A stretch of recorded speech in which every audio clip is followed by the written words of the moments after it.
So I'd like to introduce Claire Jackson. Claire is a teacher, a school leader, and an education consultant.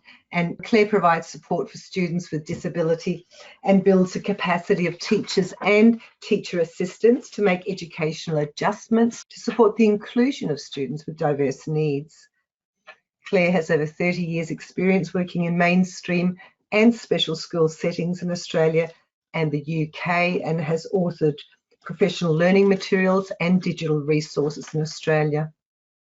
Claire is also a PhD candidate in the Faculty of Education at Monash University, where she's nearing the end of her doctoral research, which focuses on how teachers and teacher assistants can collaborate effectively to facilitate inclusive practices. What we're going to ask you, because of your research, is how the standards will benefit teachers and teaching assistants to work together more effectively. So welcome, Claire. I'll hand over to you. Great. Okay, so hopefully you can see and hear me. My camera works, but I don't have much of a voice today, so excuse my hoarse voice. Yes, I think this is a great opportunity to talk a little bit about the other side, because we're talking a lot about TAs, but coming from a teaching background myself, it led me to actually pursue research in this area, because what I discovered very quickly when I started teaching is that I hadn't been taught how to work with another adult in the classroom. And I think it's often assumed that teachers know how to do this, but what the research shows, and also some research I've conducted myself, indicates is that teachers don't receive training in how to collaborate with TAs. So I often say you can have the best TA who's done all the PD in the world and they know exactly how to work effectively in a classroom, have them coupled with a teacher who doesn't know how to work effectively with a TA. And unfortunately, it's a lost opportunity for the students who the TA is there to support.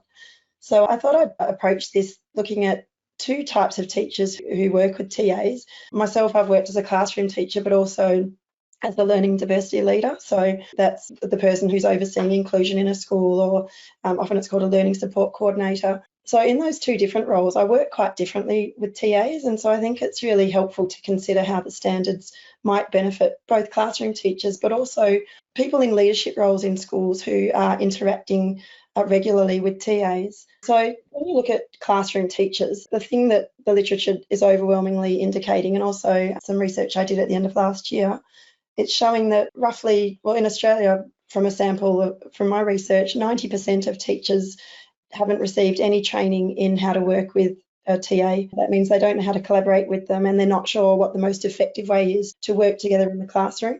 And often another finding in a lot of the research and inclusion is that teachers feel quite unprepared to support students who have disabilities. So when they have a TA in the classroom, they're really grateful because they look to the TA to help them provide that support to students with disabilities. And I think that's helpful for TAs to know as well, is that often they're working with a teacher who isn't trained in how to work with them and doesn't feel confident supporting students with disability. And because the scope of the work that TAs carry out in schools is just so broad, as Stella showed earlier in one of her slides, there's often a lack of clarity in schools about what the role of the TA is and how the teacher and the TA should actually collaborate to best support the learning needs of all students. So not just students with disability, but all the students in the classroom. This is something that's been in the research for over 30 years, that role clarity is one of the biggest concerns when it comes to TAs, which is why I think the standards are actually going to be really helpful in this regard. Sometimes, as I said earlier, a TA can actually be a wasted opportunity and a wasted asset in the classroom if the teacher isn't clear on what their role is, and if the teacher doesn't know how to effectively partner with the TA in the classroom. So the standards I see will provide more clarity for teachers around how they can lead and support the work of TAs. My research has found that teachers also don't see themselves as a leader in this sense, and so they often leave TAs to their own devices, when actually with better planning and better leadership from a teacher, they can ensure that the TA is used to the greatest benefit for the students they're helping.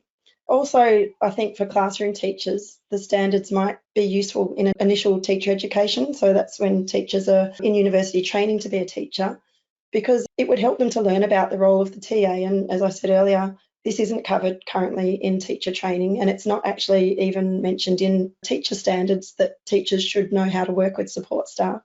So the development of these standards will actually be beneficial, I believe, for all universities in Australia, because it will provide some guidance and some guidelines for teachers in training, so they know how to plan their lessons around the effective use of TAs. And then, as I mentioned, the other teachers or roles in schools that I think these standards will benefit are school leaders. So I consider this to be those people who are leading inclusion in schools, the learning diversity leaders, learning support coordinators, but often in small schools, small primary schools in particular, this might be a deputy principal or even the principal. And I see that the standards can actually assist those people who are overseeing role descriptions to firstly write clear, succinct role descriptions that are fairly consistent across different schools, across, interstate, in different education systems, but also to inform the community of what the role is. At the moment, from what I see anyway in schools, often there's a lack of awareness amongst the school community about what the role of the TA is. But also, it's funny, Stella said this as well, but in my notes I'd put that it provides consistent and common language across the country. Myself, I moved from WA to Victoria, and I felt like I had to learn a whole new language moving from independent schools to Catholic schools. And I feel there's still quite a bit of, it's very grey in terms of the role, depending on the type of school and where that TA might be located. So I see that the standards might actually help in bringing together some kind of common language or consistent language. Something else I thought about was recruitment. So often that leader person in the school is involved in recruiting TAs, and that often involves selection criteria and the job application process. So I envisage that the standards might actually help with that, because it would provide a basis for actually writing what that selection criteria might be, and that's something that the TAs can address in their applications.